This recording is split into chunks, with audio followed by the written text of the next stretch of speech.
Hello and welcome to CE Solutions. My name is Caleb Frady. I'm a full-time EMS educator and a part-time paramedic in a rural county here in North Carolina. Our topic for today is pain management in pediatric patients, and this is volume 1.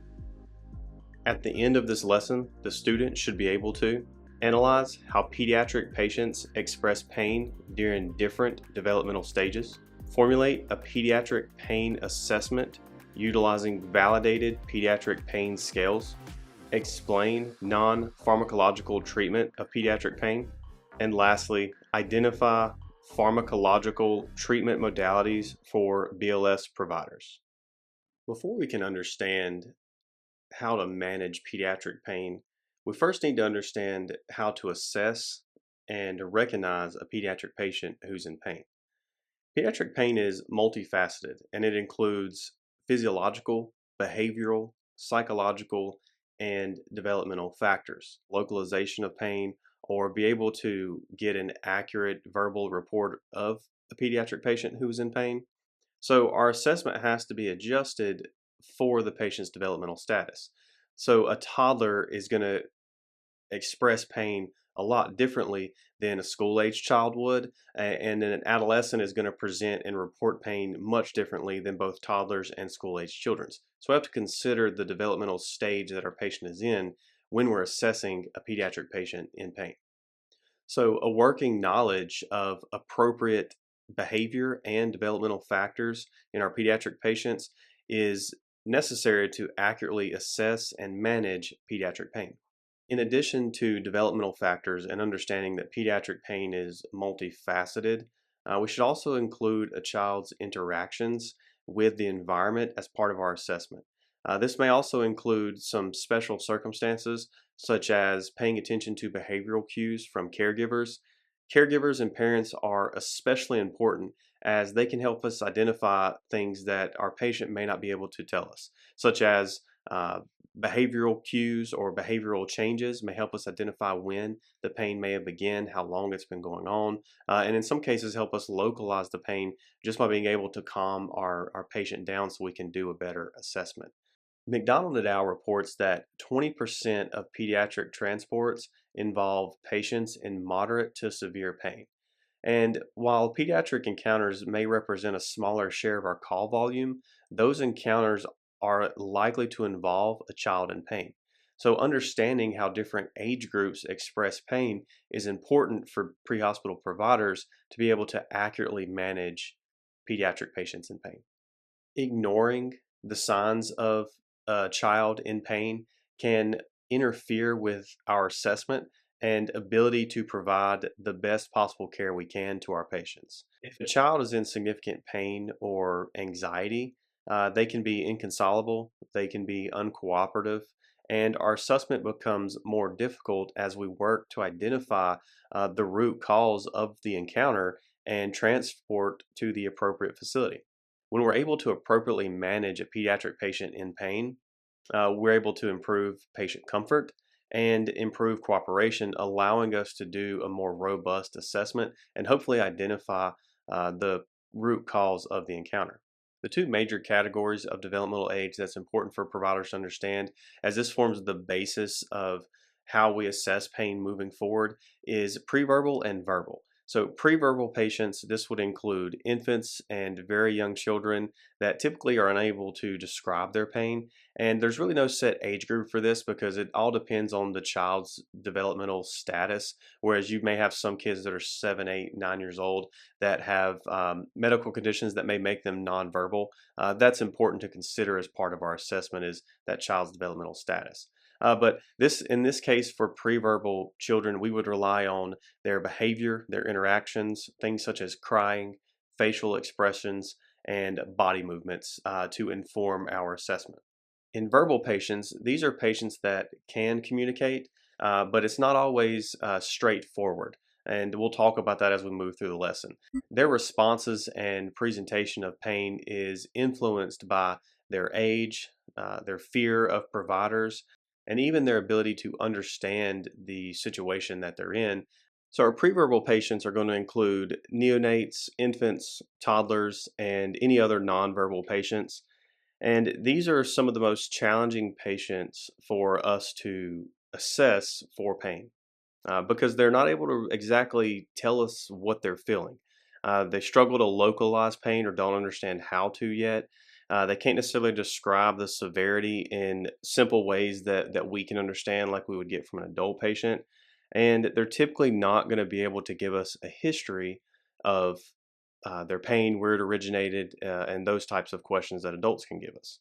So the primary tool for our assessment becomes their behavior. Some of the behavior cues to look out for in preverbal neonates would include furrowed brows, eyes being squeezed shut, and expressionless, vertically open mouths. So kind of like the patient's in pain and they're almost shocked and they open their eyes real wide and just kind of freeze for a second with their mouth open. That would be a sign of pain in a neonate. Abnormal movements of the arms and legs, or even withdrawing from painful stimulus, could be included in this. Inconsolability is a big consideration for neonates and infants alike. Disturbed sleep patterns. This is likely one of those history findings that we would get from caregivers as we ask them questions about the child's behavioral changes that they may or may not have noticed. And vital sign changes, which are non-specific but are included in some of the pre-verbal pain assessment of neonates. What you see on the screen is called the FLAC scale, and we'll come back to this a little bit later and talk about it in more depth.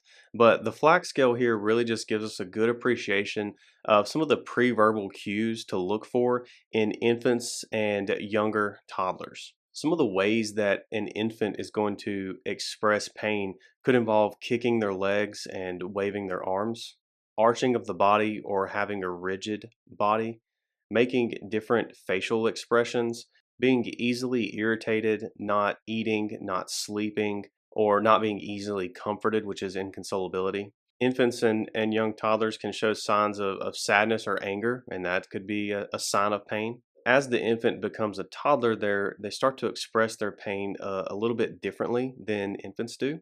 Toddlers, in some cases, are better able to localize their pain and maybe even be able to tell us what caused it.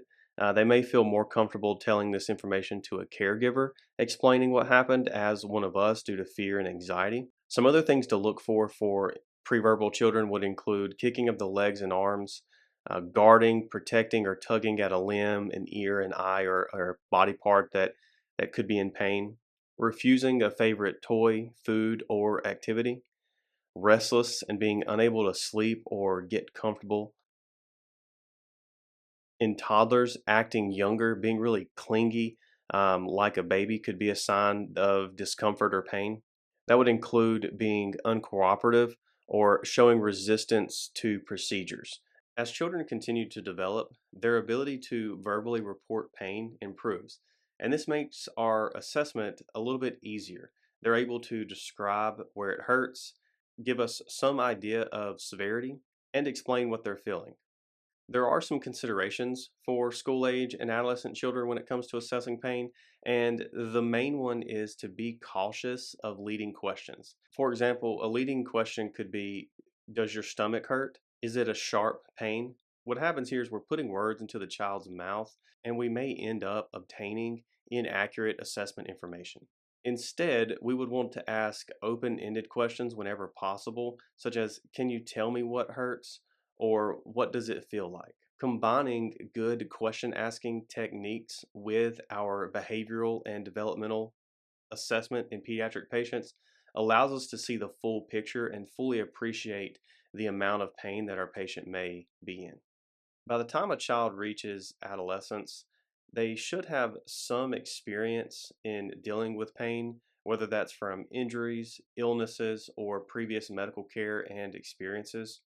Because of that, their ability to report pain is similar to that of adults.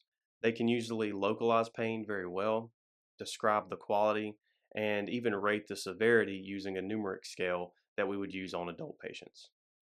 One important consideration for adolescents is that the pain that they're reporting can be influenced by external factors. So things like previous experiences with pain, good or bad healthcare encounters can influence how they present their pain. Peer influence, not wanting to look weak in front of others, could be a factor to consider. or even depending on who's around, such as a patient or caregiver. Depending on who's around, the patient may either minimize or exaggerate their pain level depending on who is in the room. So while adolescents can report pain fairly well, it's still shaped by their previous experiences and social factors. Now that we've covered how developmental age and status can affect a patient's ability to present pain, we can start to move into our actual assessment of pain. And this assessment, especially in younger children, is going to begin with a behavioral observation. Preverbal patients aren't necessarily able to tell us what they're feeling, so what they do becomes even more important than what they actually say or tell us. That's why behavioral observation is the first part of our assessment. It should happen immediately and typically occurs the moment that we lay eyes on our patient as we're taking in all the information around us, such as how they're interacting with their environment and other factors that we may notice. All that being said, a child that can verbally or self report their pain is the gold standard, and it does hold a little bit more weight in terms of our assessment. But we should also keep in mind that our behavioral observation is used in conjunction with our patient's verbal reports of pain. As BLS providers, we should be familiar with the pediatric pain assessment. It's a rapid visual and auditory assessment tool that can be performed in seconds before we even have to actually touch our pediatric patients and can help us appreciate, is the child sick or not sick, and help guide some of our interventions moving forward. The pediatric assessment triangle has three sides. The first one is appearance. When we're assessing appearance, we're assessing things such as mental status, tone, interactiveness, consolability, gaze, speech, or cry. So, a lot of the things that we're assessing are also some of the preverbal behavioral cues that we spoke about previously. Next, when we look at a patient's work or breathing and we assess for things such as retractions, nasal flaring, abnormal breath sounds, airway positioning, and tachypnea, right? We're asking ourselves, how hard is this child working to breathe? Some of those symptoms can clue us into pain. For circulation, we're looking at the child's skin color, looking for things such as pale skin, mottling, and cyanosis to help us appreciate the level of perfusion and possibility of shock in a pediatric patient. And our pain assessment is built into our pediatric assessment triangle. When we're looking at appearance, things like inconsolability, irritability, and altered interaction can signify pain. Symptoms such as tachypnea, guarding, or shallow respirations could also indicate pain. Shallow respirations, for example, if we have a pediatric patient with a suspected rib fracture, the shallow respirations could be due to self splinting, and that's something we can pick up on in our initial pediatric assessment using the PAT. As with adults, vital sign changes in a patient with pain are nonspecific and should be considered in the context of other assessments. So things like increased heart rate, increased respiratory rate, and changes in blood pressure, while on their own, they're nonspecific, together with other assessments and behavioral cues and developmental factors, they help create a better picture of the status of our pediatric patient who may be in pain. So we should never necessarily look at our vital signs and say that this confirms the patient is in pain. Instead, we need to apply it to the overall context of our assessment. What are we seeing behaviorally? What is the patient actually verbally reporting to us? And what does the situation suggest? So, what is the underlying mechanism of injury or nature of illness? Our pain assessment is considered a vital sign. So, just the same way that we would feel for a heart rate, assess a respiratory rate, check a blood sugar, take a blood pressure, we should also be conducting our pediatric pain assessment on any patient that has the possibility to be in pain. And when the patient's unable to self report verbally, we should use validated pediatric pain assessment scales, not only to assess their pain, but also document their pain level and any changes that arise from our management of pain. The pain assessment scale that we select largely depends on the patient's age and developmental status. The NIPS scale is best suited for neonates and preterm newborns. It can be used on patients up to 1 year old depending on their developmental status. A score of 2 to 4 indicates moderate pain that can be managed with non pharmacological treatments, while a score of greater than 5 indicates a patient that is in severe pain. And we can look at this scale and see that it includes a lot of the preverbal factors that we would look for and appreciate during our pediatric assessment triangle. We're just compiling them together at this point when we're assessing vital signs to determine the actual level of pediatric pain. So this would include things like facial grimace, cry and consolability, the patient's breathing patterns, and some of their movements between their arms and legs, and even their state of arousal, whether they're very fussy or not fussy at all. Now, I showed you the FLAC scale earlier in our presentation, and this scale is best suited for children that are 1 years old to 7 years old or still unable to self-report their pain. And like the NIPS scale, it involves the assessment of behavioral cues. The FLAC scale involves observation of our pediatric patient from anywhere between 1 and 5 minutes and rating each variable up to a score of 10. The higher the score, the more pain the pediatric patient is in. As the child becomes more verbal, we can move to a more simplistic pain rating scale, such as the Wong-Baker face rating scale. The way that we would use this scale is to ask the child to select the face that reports their pain. Caregivers can help with this, but we have to be careful with leading questions or pointing to a face before the patient's been able to identify it. Our Wong-Baker scale is a validated scale that's been proven in a diverse group of patients. And it was initially designed for self-reporting of pediatric pain, post-operative care, and for patients with language barriers. A key takeaway with the Wong-Baker face scale is that we should never look at the patient's face and then subjectively assign our own pain scale to that assessment. So in other words, we wouldn't look at a patient's facial grimace and assign a 10 based off what we see. This scale is used for the patient to select the face that most closely aligns with how they're feeling, which is why it's used in preverbal patients. The last validated pain scale that I have is the visual analog scale, and this is best suited for verbal children, typically older than 7 years of age. And it adds a descriptive word over top of the numeric scale, and that can make it easier for children to kind of point to where their pain is instead of providing a number from 0 to 10, as they may not fully understand what we're asking or what we mean by that, but they may be able to look at this and say, yes, this is horrible pain, or understand that this is agonizing pain just by understanding a few common words. It can also be used to help if there is a language barrier between us and the patient, by using descriptive words that may be commonplace or even words that may be the patient's language, to help add into this to see where the patient's pain is. As we talked about earlier, parents and caregivers are able to provide extremely valuable insight into our patient's pain level. But we also need to gauge the reliability of the caregiver because their input can be influenced by previous experiences or illness with healthcare professionals, their personal perceptions of pain. Anxiety or stress in the moment can influence how they report things to us. So we have to be able to critically examine what we're being told by caregivers and apply that to our actual visual and physical assessment of our pediatric patients. We also have to understand that pediatric pain is dynamic, and we should regularly assess and reassess pain and our interventions.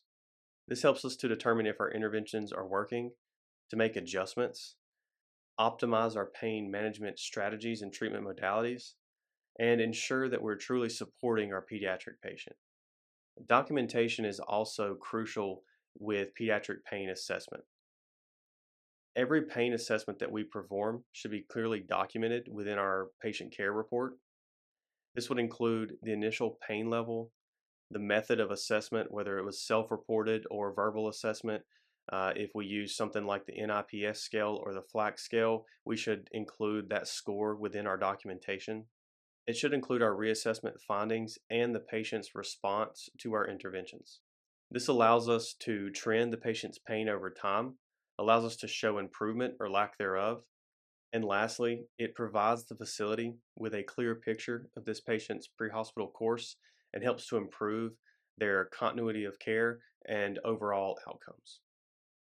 Before we can initiate pharmacological interventions, for pediatric patients in pain, it's going to be essential for us to recognize the value that non pharmaceutical treatment options have for our practice.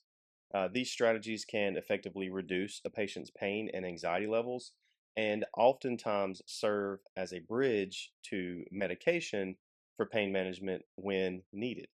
And this is confirmed by peer-reviewed sources where Webb and Sanders in 2021 advised that alternate treatment options can significantly enhance patient comfort while preparing for or completing pharmacological therapies. So this really just highlights how BLS maneuvers are able to significantly impact a pediatric patient's pain and anxiety level. Non pharmacological treatments are considered first line therapies because they are safe, non invasive, and easy to implement in the pre hospital environment. These interventions are generally going to fall within two main categories: physical comfort measures and distracting activities. Physical comfort measures are particularly effective in younger children, so techniques such as hand holding, rocking a child back and forth to console them, or allowing the child to engage in some of their own self soothing behaviors, like thumb sucking, can significantly reduce their distress level. Providing comfort items such as their favorite blanket or stuffed animal also helps create a sense of security. A lot of pre hospital units across the nation will carry care pets, which is a stuffed animal within the unit for this exact purpose to help a pediatric patient who's experiencing pain and anxiety feel more comfortable in that situation. And as a result, we can manage their pain in that manner. Positioning is also a key way that we can manage pediatric pain without using pharmaceuticals, in that it allows us to position a patient in a manner that is most comfortable and least painful. This would be especially important in pediatric patients with traumatic injuries. Distraction techniques tend to be more effective in older children. The purpose of these methods are to shift the child's focus away from the painful stimulus. They would include using pacifiers, singing or being goofy with a pediatric patient, using storytelling, books, music, games, and even audio visual devices such as our phone, or if the patient has a tablet or something like that. Really anything that can help distract the child from whatever is causing them pain. And in some cases, that may just mean be a provider being goofy and distracting and getting the child's mind off of the painful stimulus. Even small gestures such as applying a band-aid after a procedure can truly help provide a pediatric patient with some psychological reassurance and is oftentimes surprisingly effective. I found in my practice and with my son that a band-aid can fix just about any type of boo-boo. Another critical component of pediatric pain management is the presence of a parent or caregiver. Allowing the caregivers to remain with the child can significantly reduce their fear and anxiety and help us to create a calmer environment, thus improving the patient's cooperation during our assessment and subsequent pain management treatment modalities.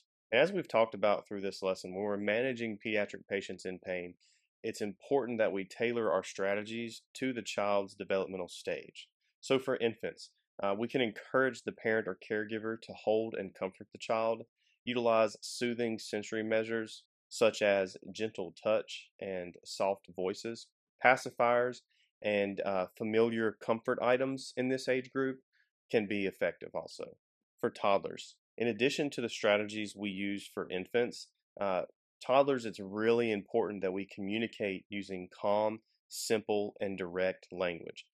Demonstrate procedures before performing them can help reduce fear. Even something as simple as warming up our stethoscope before we listen to lung sounds can really help the child feel more acclimated and cooperative during our assessment, especially if they're in significant amounts of pain. Distraction techniques work really well for toddlers, so using storytelling or audiovisual stimulation can be helpful. In school age children and adolescents, these patients are going to benefit from being actively involved in their care, allowing them to ask questions and then providing clear explanations of procedures. Distraction techniques remain useful with this age group, as well as additional comfort measures such as bandaging wounds or the application of hot and cold packs to alleviate discomfort. So, to recap this slide, non pharmaceutical options are the first line and safest way to manage pediatric patients in pain, and they serve as a bridge to our pharmacological treatments. We can utilize physical comfort measures and distraction techniques to achieve those goals, and we should tailor our approach in assessment and management to the child's developmental stage. Another important component of non pharmacological pain management in pediatric patients is the appropriate use of cold and heat therapy. These are simple interventions that can be effective, they're easy to apply in the pre hospital setting, and can significantly reduce a patient's level of discomfort. Cold therapy is typically applied through the use of cold packs, where you have to rupture the membrane inside of the pack itself, typically shake the pack for a few seconds to activate the cooling mechanism, and it's most beneficial during the acute phase of an injury. Cooling injured areas is going to help reduce swelling and inflammation by causing localized vasoconstriction and limit the accumulation of fluid within those affected tissues. So, this is going to minimize not only the tissue damage, but it's also going to provide us a level of analgesia. In Mija et al., 2024, they note that the application of cold packs is an effective first line intervention for managing pain and inflammation following acute musculoskeletal injuries. And this applies to our pediatric patients in pain as well. Now, after the acute injury phase has passed, typically after the initial inflammatory response has occurred, heat therapy becomes more appropriate. So, heat packs are going to promote vasodilation, which increases blood flow to the affected area. This is going to help enhance circulation, decrease muscle stiffness, improve tissue elasticity, and help support the overall healing process of those damaged tissues. And this is also confirmed in Mija et al., where they advise that heat therapy is particularly useful for relieving muscle tension and discomfort during the recovery phase of an injury. So, when applying these therapies in the pre hospital environment, there's several safety considerations to keep in mind. We always want to place a barrier, such as a cloth or a towel, between the hot or cold pack and the child's skin to prevent any type of injury.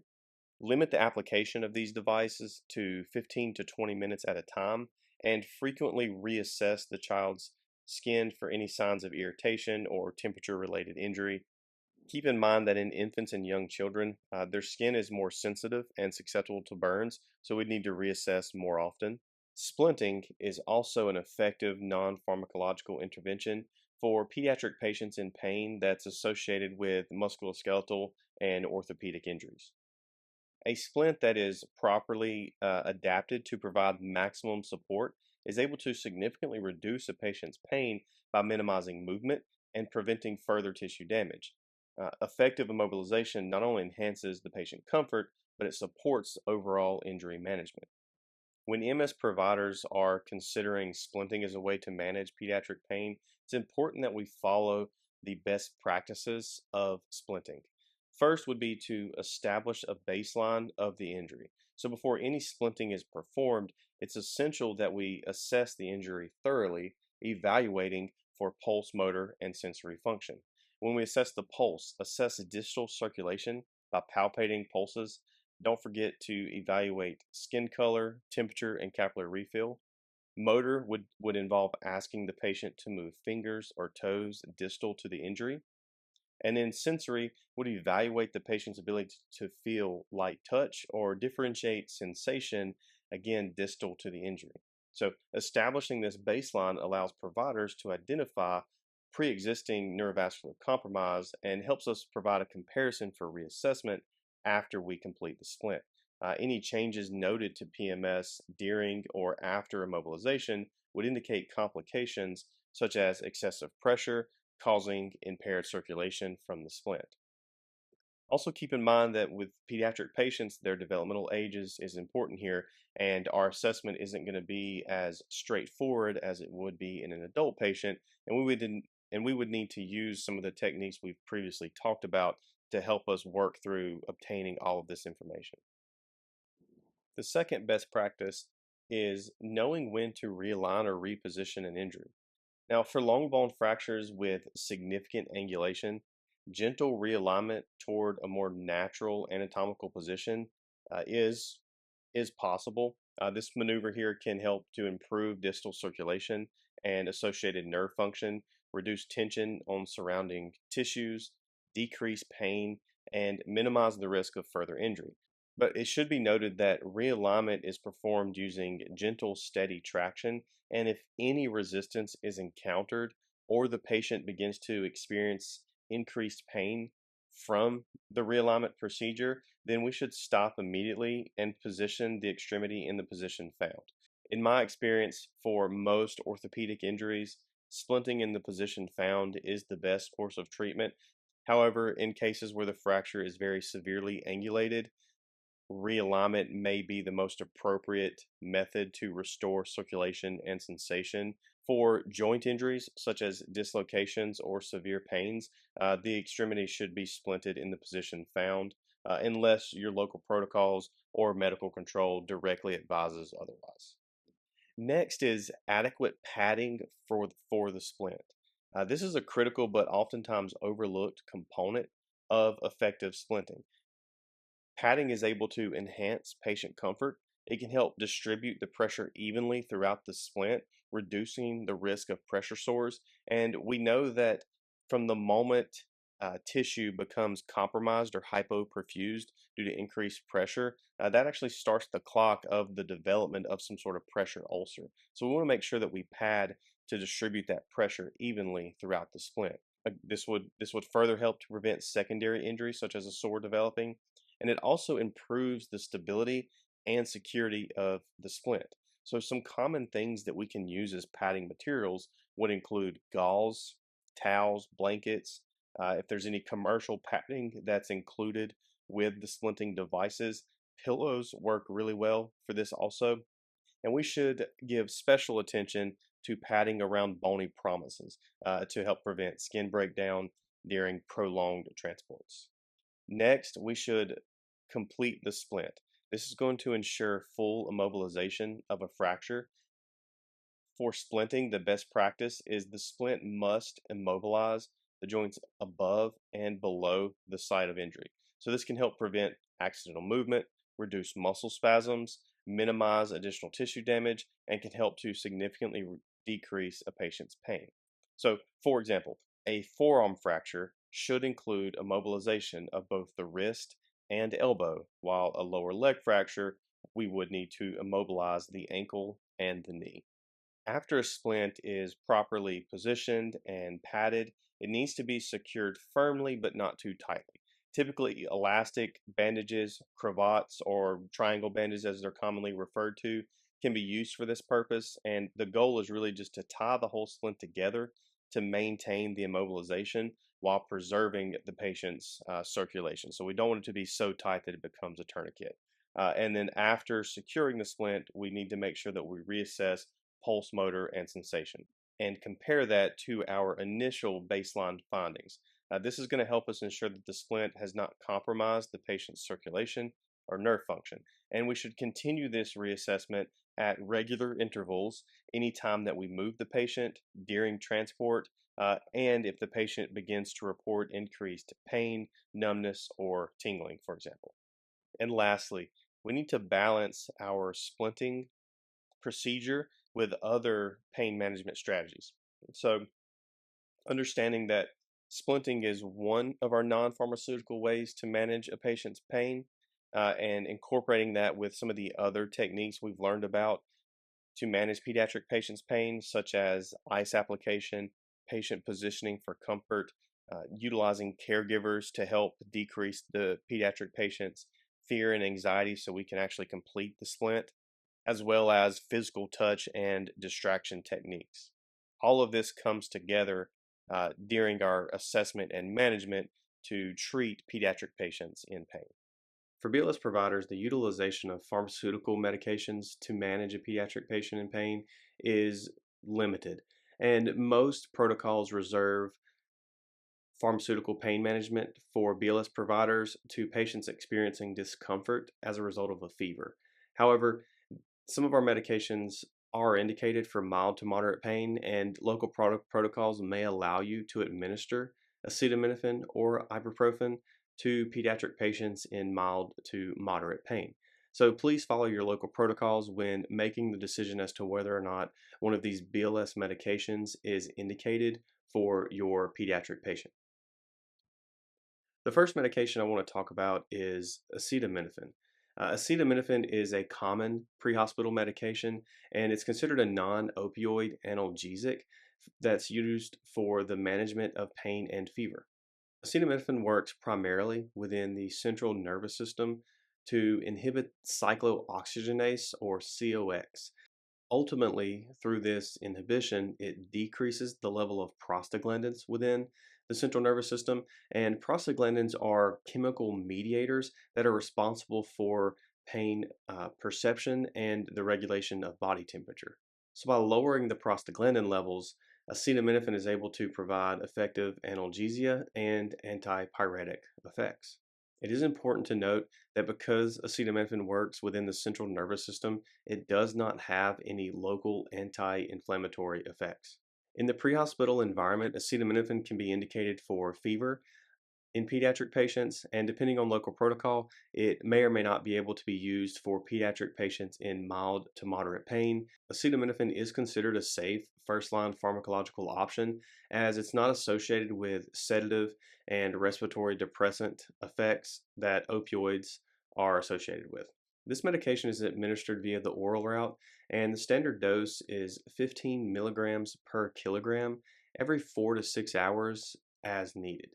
It should be important that we understand what the maximum daily dose is, which is 75 milligrams per kilogram, as acetaminophen is also a common household medication that parents and caregivers may have already given their children prior to our arrival. So our assessment should include asking about any medications that caregivers have treated pediatric patients with so that we can avoid providing a patient with a dose that would place them close to the daily maximum limit. The most significant risk with acetaminophen is that it is liver toxic.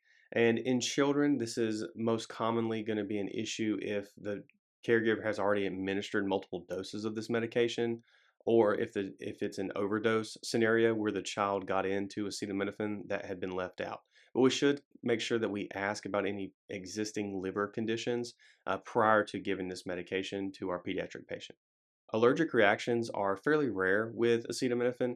However, we should reassess continuously after administration and be prepared to treat anaphylaxis with epinephrine 1-to-1. Acetaminophen can be an effective pharmacological pain management option when combined with other non-pharmacological treatment options, such as splinting, cold therapy, and distraction techniques for our pediatric patients. The next medication a BLS provider may administer for pediatric pain is ibuprofen. Ibuprofen is a non-steroidal anti-inflammatory drug or an NSAID, and it's able to treat mild to moderate pain and fever. The mechanism of action of ibuprofen is as a non-selective cyclooxygenase inhibitor, meaning that it blocks both the COX-1 and COX-2 enzymes within our body. These enzymes are normally responsible for the production of prostaglandins, so by blocking them, it's able to mitigate the amount of prostaglandins that are released, thus reducing pain, fever, and inflammation. And that's a key differentiation between acetaminophen and ibuprofen in that ibuprofen does have local anti-inflammatory properties. Ibuprofen also works synergistically with acetaminophen. So while acetaminophen works only within the central nervous system and ibuprofen is able to exert peripheral anti-inflammatory effects and central analgesic and antipyretic effects, the net result of both of these medications when combined is greater than if we were just to use one medication when treating a pediatric patient experiencing a fever. The dose of ibuprofen is 10 milligrams per kilogram as needed every 4 to 6 hours. And it should be noted that ibuprofen is not used in pediatric patients less than 6 months of age. Again, it's also important that prior to administration, we ask caregivers about whether or not they've already administered ibuprofen prior to us giving this medication, as we don't want to exceed the daily dose, which is around 40 milligrams per kilogram per day. Prior to giving the medication, we'd also want to take in a couple additional precautions, such as, does the patient have any hypersensitivity to NSAIDs? Is there any evidence of renal impairment or dehydration? Is there any history or current illness of gastrointestinal bleeding or irritation? As ibuprofen's blockade of COX-1 enzymes within our GI system can lead to increased bleeding. So we generally are going to avoid ibuprofen in patients that we suspect may require surgery. So ibuprofen can be used safely in pediatric patients with discomfort secondary to a fever. It works synergistically with acetaminophen and can serve as a valuable tool to managing our pediatric patients in pain. With acetaminophen and ibuprofen, because they are both administered orally, prior to administration, we would need to ensure that the patient has an intact airway through our assessment and is able to swallow the medication without difficulty to prevent and protect against aspiration. Nitrous oxide is also a medication that is found on many BLS local protocols throughout our nation. However, according to the National Association of State EMS officials, nitrous oxide is not considered a BLS medication. So, in places where EMT basics are administering nitrous oxide, that is a local protocol adaptation that the medical director and the EMS agency have approved and provided training to providers to administer this medication. Inhaled analgesic that is used widely across pre-hospital medicine. It's able to provide effective pain relief for patients in mild to moderate pain and can help with short, painful procedures such as splinting or burn care. So, if you are at an agency that does utilize nitrous oxide, please be sure to be aware of this medication's mechanism of action and its contraindications, as well as your process on how to safely administer nitrous oxide. Thank you for joining me here at CE Solutions for Pain Management in Pediatric Patients, Volume 1. And remember that when assessing a pediatric patient in pain, we start by understanding the child's developmental age, whether they're preverbal or verbal. And that helps guide our decision making on how to best assess and address their pain levels. When it comes to assessment, we should document our pain assessment as it's a vital sign and reassess the pain assessment continuously. We should prioritize non pharmaceutical pain management modalities first, such as splinting, distraction techniques, the use of a caregiver, and physical touch or providing a care item to our patients, and utilize pharmaceutical pain management in conjunction with our non pharmaceutical treatment options.